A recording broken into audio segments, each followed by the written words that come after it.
안녕하세요. 여러분, 혹시 손끝과 발끝이 얼음처럼 차갑고 한여름에도 양말을 신고 주무시는 분 계신가요? 젓가락을 잡기도 어렵고 밤에는 발이 너무 시려서 잠을 설치는 경우가 있으신가요? 많은 분들이 나이 들면 다 그렇지라고 넘기시지만 손발이 차가운 데는 분명한 이유가 있습니다.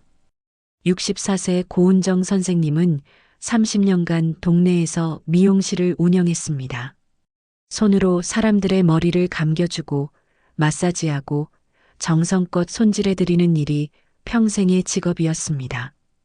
은정 선생님의 손은 언제나 따뜻했고 손님들은 그 따뜻한 손길을 좋아했습니다. 하지만 코로나 시기를 거치면서 경제적으로 어려워져 결국 미용실 문을 닫아야 했습니다. 이혼 후 혼자 살아온 터라 더 이상 수입이 없어지자 삶은 점점 무기력해졌습니다. 사람들과 대화하던 시간도 사라지고 매일 혼자 방 안에서 텔레비전만 보는 날들이 이어졌습니다. 그러던 어느 날부터 은정 선생님은 손끝과 발끝이 유난히 차갑다는 것을 느끼기 시작했습니다. 처음에는 날씨가 추워서 그런가 보다 했는데 여름에도 손은 얼음처럼 차가웠습니다. 식당에서 밥을 먹으려고 젓가락을 잡는데 손끝에 감각이 없어서 제대로 쥐기가 어려웠습니다. 밤이 되면 더 심했습니다. 이불을 덮고 누워도 발이 너무 시려서 잠을 이룰 수가 없었습니다. 두꺼운 양말을 신고 전기장판을 틀어도 발끝만큼은 얼음처럼 차가웠습니다. 새벽에 깨면 발이 저려서 움직일 수 없을 정도였습니다. 친구들에게 이야기하면 원래 나이 들면 다 그래. 우리도 다 손발 차가워라는 대답만 돌아왔습니다. 은정 선생님은 생각했습니다. 평생 남의 손을 따뜻하게 잡아주던 내 손이 이제는 제일 차갑구나. 내 몸이 왜 이렇게 변한 걸까? 은정 선생님은 동네 내과를 찾았습니다. 의사 선생님은 간단히 진찰을 하고는 수족 냉증이죠. 나이 들면 흔한 일입니다. 혈액순환제 드릴 테니 드세요라고 말했습니다. 약을 받아 먹었지만 별로 나아지는 느낌이 없었습니다. 설명도 제대로 들을 수 없어서 답답했습니다. 그러던 중 동네 보건소에서 시니어 건강 프로그램을 한다는 소식을 듣고 찾아갔습니다.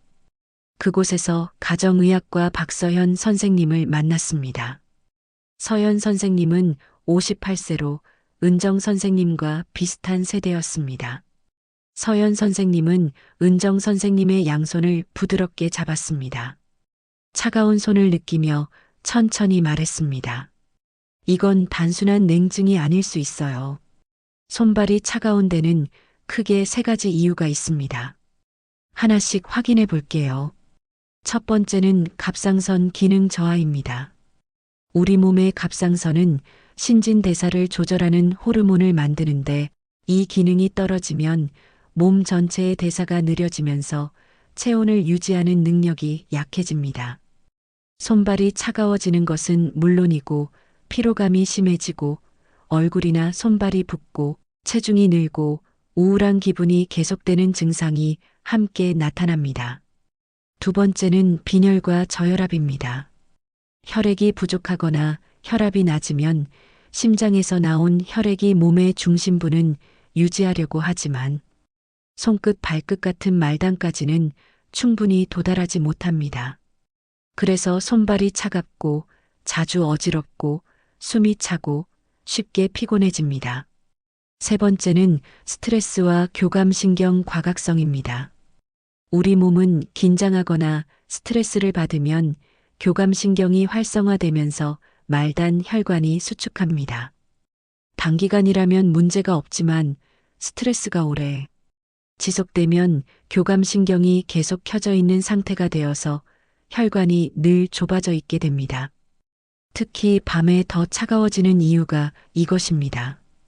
은정 선생님은 깜짝 놀랐습니다. 모든 게 그냥 나이 때문이 아니었어요? 몸에 이유가 있었다는 말씀이세요? 서연 선생님은 고개를 끄덕이며 말했습니다. 네, 은정님 몸은 지금 신호를 보내고 있는 겁니다.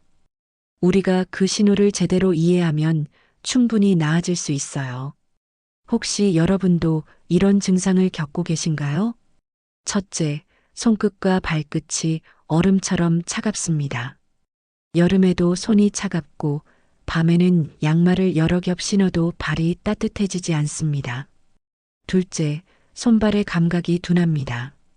젓가락을 잡기 어렵고 물건을 쥘 때 힘이 제대로 들어가지 않습니다. 셋째, 쉽게 피곤하고 기운이 없습니다. 아침에 일어나도 개운하지 않고 낮 동안 계속 졸립니다. 넷째, 손발이 붓거나 저린 느낌이 듭니다. 특히 아침에 일어났을 때 손이 뻣뻣하고 붓는 경우가 많습니다. 다섯째, 밤에 발이 시려서 잠을 설칩니다. 이불을 덮어도 발만큼은 따뜻해지지 않아서 수면에 방해를 받습니다. 이 중 하나라도 해당되신다면 오늘 영상이 큰 도움이 되실 겁니다.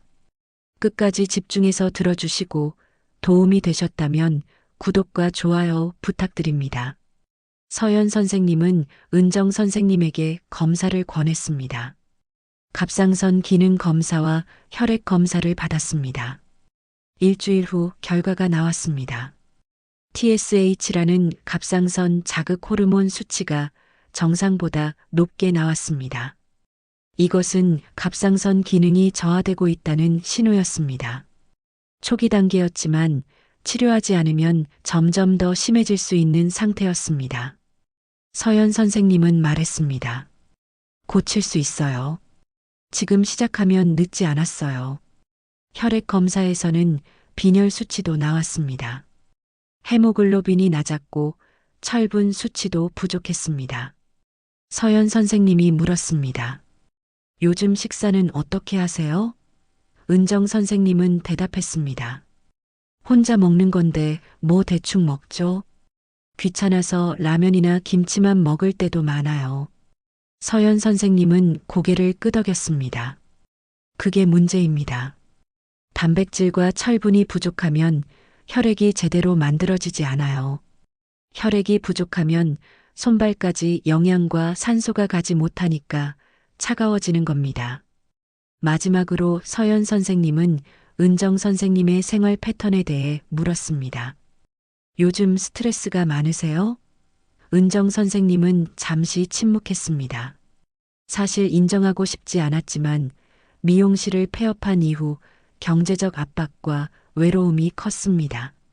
사람들과 대화할 기회도 없어지고 매일 혼자 집에 있으니 우울한 생각만 들었습니다.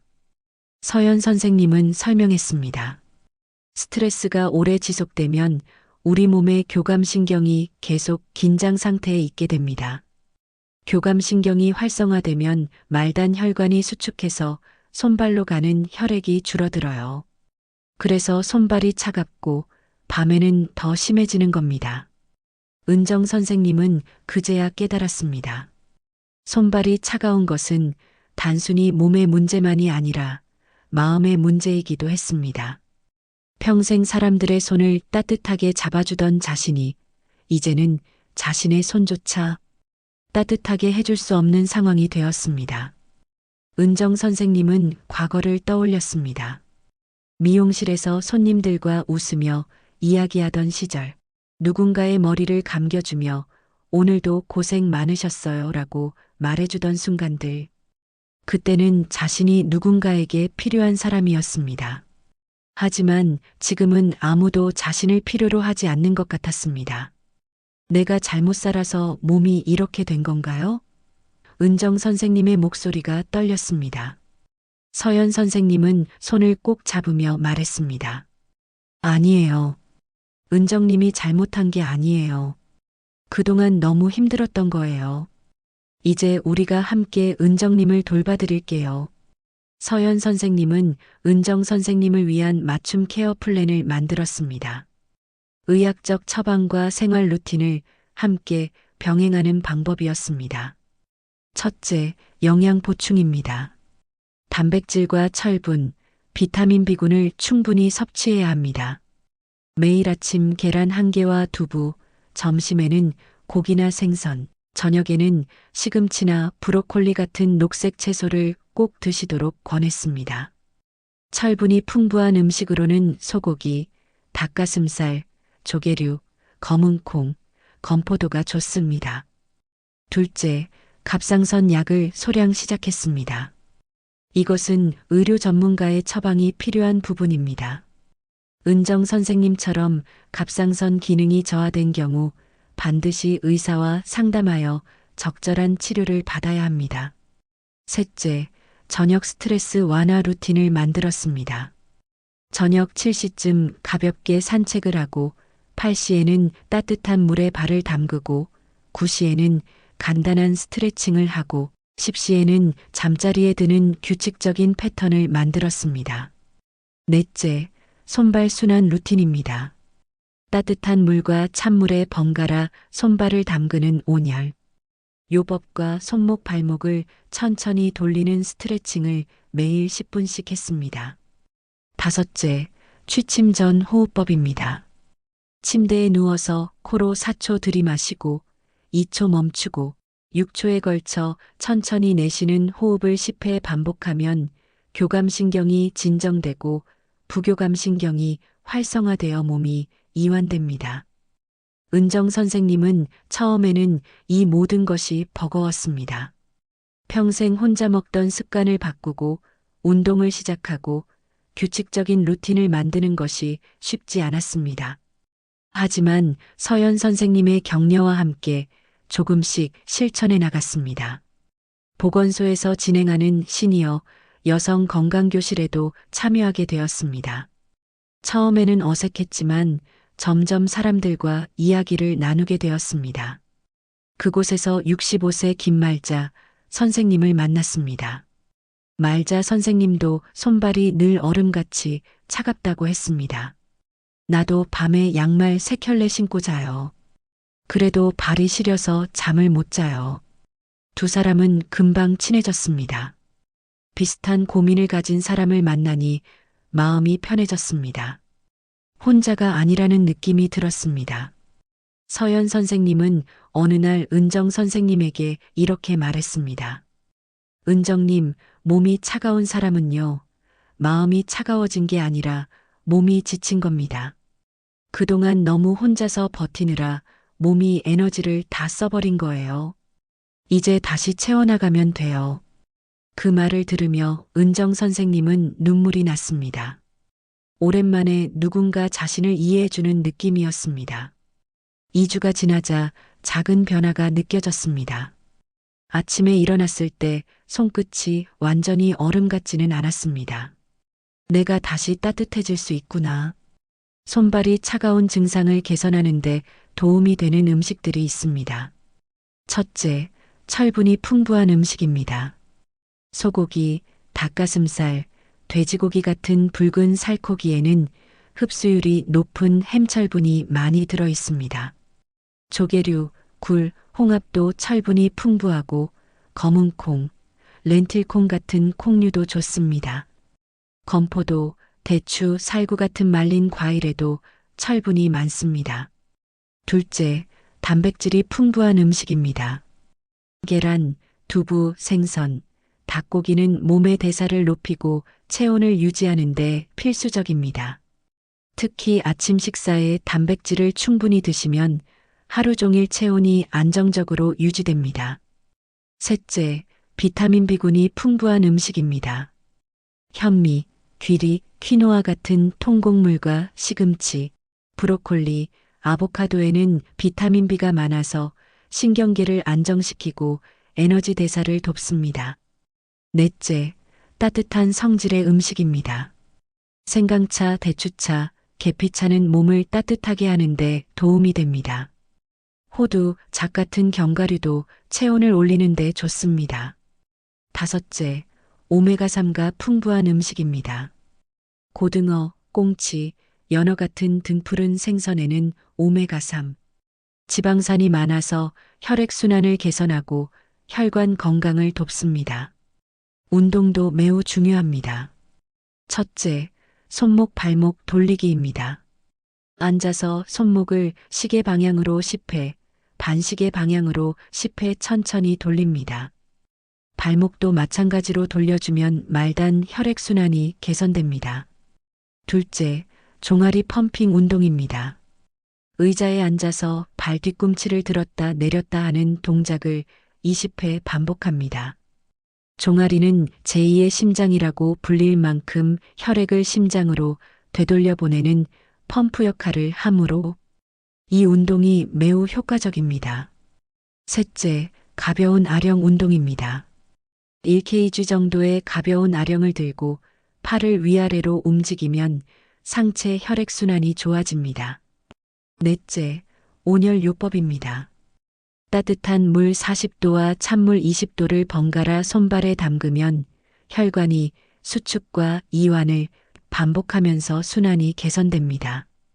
각각 3분씩 3회 반복하면 좋습니다. 다섯째, 복식 호흡입니다. 배를 천천히 부풀리며 코로 깊게 숨을 들이마시고 배를 천천히 집어넣으며 입으로 길게 내쉽니다. 이렇게 하면 교감신경이 진정되고 혈관이 이완되어 손발이 따뜻해집니다. 이런 운동들은 관절에 무리를 주지 않으면서도 혈액순환을 크게 개선할 수 있습니다.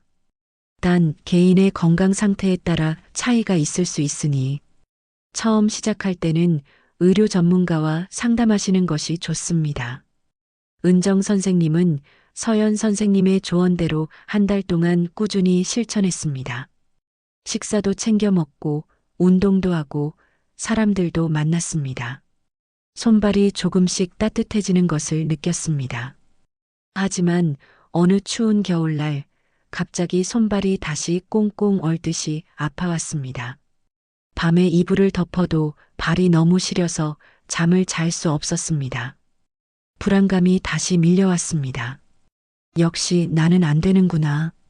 다시 원래대로 돌아가는구나. 다음날 보건소를 찾아가 서연 선생님에게 말했습니다.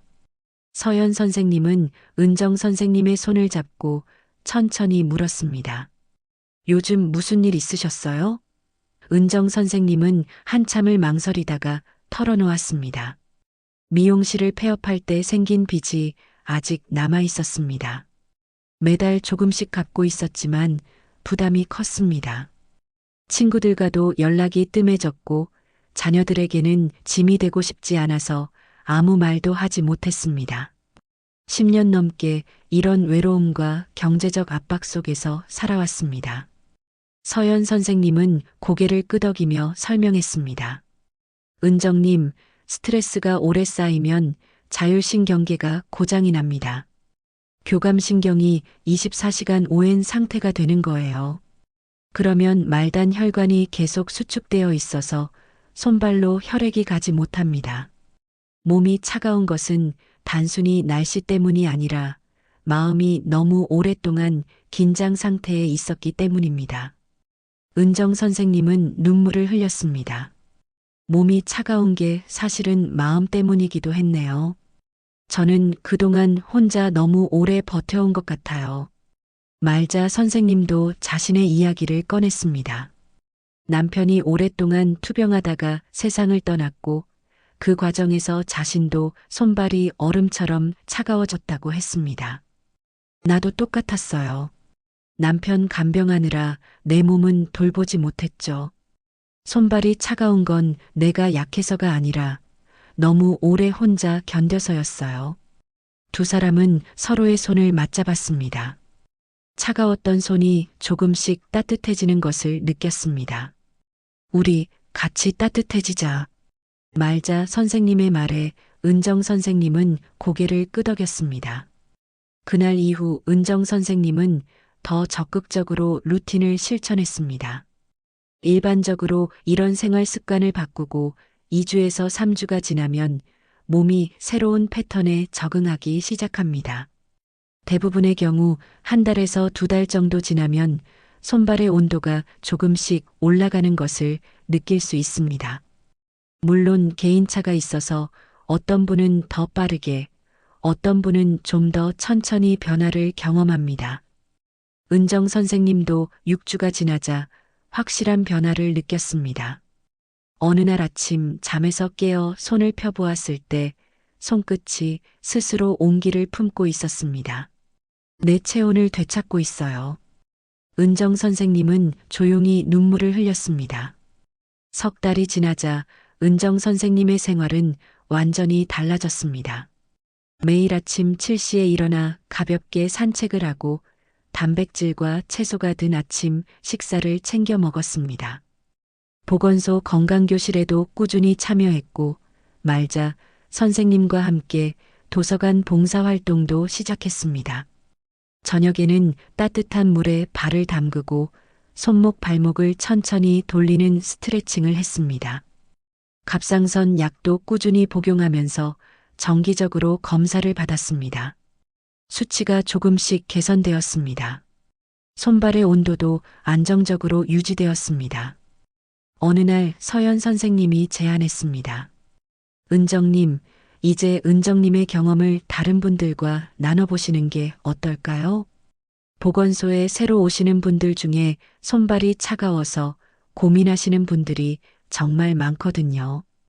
은정 선생님은 처음에는 망설였지만 용기를 냈습니다. 보건소 건강교실에서 작은 모임을 열었습니다. 손발이 차가워서 고통받는 시니어 분들 앞에서 자신의 이야기를 꺼냈습니다. 저도 여러분과 똑같았습니다. 손발이 얼음처럼 차갑고 밤에는 너무 시려서 잠을 못 잤어요. 그게 제 잘못이라고 생각했어요. 나이 들어서 당연한 거라고 체념했고요. 하지만 손발이 차가운 건 내 잘못이 아니었어요. 갑상선 기능이 떨어지거나 영양이 부족하거나 스트레스가 너무 오래 쌓여서 교감신경이 긴장 상태에 있었기 때문이었어요. 원인을 알고 나니 해결할 수 있었습니다. 식사를 제대로 챙겨 먹고 간단한 운동을 하고 스트레스를 풀고 사람들과 이야기를 나누니까 조금씩 따뜻해졌어요. 여러분도 할 수 있어요. 은정 선생님의 이야기를 들으며 몇몇 분들이 눈시울을 붉혔습니다. 자신과 똑같은 고통을 겪었던 사람이 이렇게 나아졌다는 것이 희망으로 느껴졌습니다. 은정 선생님은 자존감도 회복되었습니다. 평생 사람들의 손을 따뜻하게 잡아주던 자신의 손이 이제 다시 누군가에게 따뜻함을 나눠줄 수 있게 되었습니다. 내가 누군가에게 도움이 되다니 오랜만에 느끼는 보람이었습니다. 어느 따뜻한 봄날 은정 선생님과 말자 선생님은 함께 산책을 했습니다. 두 사람은 서로의 손을 잡았습니다. 손이 따뜻했습니다. 은정 선생님이 조용히 말했습니다. 우리가 살아온 시간은 차갑지 않았어요. 그냥 너무 오래 혼자였던 거죠. 이제는 함께니까 따뜻해요. 말자 선생님도 고개를 끄덕이며 손을 꽉 잡았습니다. 해가 드는 길을 따라 두 사람은 천천히 걸어갔습니다. 손끝에 맺히는 자연스러운 온기가 느껴졌습니다. 6개월 후 은정 선생님은 지역 커뮤니티 센터에서 손발 건강 루틴 강의를 하게 되었습니다. 자신의 경험을 바탕으로 손발이 차가운 분들을 돕는 일을 시작한 것입니다. 강의실에는 손발이 차가워서 고통받는 시니어 분들이 모였습니다. 은정 선생님은 따뜻한 미소로 그들을 맞이했습니다. 60대라고 손발이 차가워지는 게 아닙니다. 우리 몸은 이유가 있어서 신호를 보내는 거예요. 갑상선 기능이 떨어지거나 영양이 부족하거나 스트레스가 오래 쌓이면 손발이 차가워집니다. 하지만 그 이유를 알고 하나씩 고쳐나가면 우리는 누구나 다시 따뜻해질 수 있습니다. 저처럼요. 은정 선생님은 자신의 손을 펼쳐 보였습니다. 따뜻한 손이었습니다. 평생 사람들에게 따뜻함을 나눠주던 그 손이 이제 다시 온기를 되찾았습니다. 여러분, 오늘 영상이 도움이 되셨나요? 손발이 차가운 것은 단순히 나이 탓이 아닙니다. 갑상선 기능 저하, 빈혈과 저혈압, 스트레스와 교감신경, 과각성, 이 세 가지 원인을 확인하고 개선하면 충분히 나아질 수 있습니다. 단백질과 철분이 풍부한 식사, 손목 발목 돌리기와 종아리 펌핑 운동, 온열 요법과 복식 호흡, 이런 작은 습관들이 모여서 여러분의 손발을 따뜻하게 만들어줍니다. 일반적으로 2주에서 3주 후부터 변화를 느낄 수 있고 한두 달 정도 지나면 손발의 온도가 눈에 띄게 올라갑니다. 물론 개인차가 있으니 너무 조급해하지 마시고 증상이 심하거나 지속되면 반드시 의료 전문가와 상담하시기 바랍니다. 운동만으로 모든 것이 해결되는 것은 아니지만 몸과 마음을 함께 돌보면 분명히 나아질 수 있습니다. 오늘 영상이 여러분께 작은 희망이 되었기를 바랍니다. 구독과 좋아요 눌러주시고 주변에 같은 고민을 하시는 분들과 함께 나눠주세요. 다음 영상에서 또 뵙겠습니다. 감사합니다.